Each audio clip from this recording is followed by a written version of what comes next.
మిత్రపుత్రుడు మిత్రపుత్రుడు వీడి గత జన్మలో విశేషమైన స్నేహం చేసి మిత్రుడిని వదిలి వెళ్ళిపోతాడు. ఆ మిత్రుడికి కొడుకుగా వస్తాడు.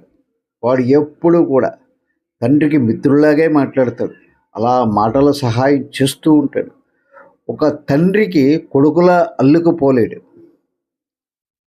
గత జన్మలో విశేషమైన స్నేహం చేసి మిత్రుడిని వదిలి వెళ్ళిపోతాడు. ఆ మిత్రుడే కొడుకుగా వస్తాడు. వాడు ఎప్పుడూ కూడా తండ్రికి మిత్రుల్లాగే మాట్లాడతాడు. అలా మాటల సహాయం చేస్తాడు. ఒక తండ్రికి కొడుకులో అల్లుకుపోతాడు. అంటే ఇతను మిత్రపుత్రుడు అన్నమాట. మిత్రపుత్రుడు అన్నదానికి అర్థం ఒక్కసారి ఆలోచించండి.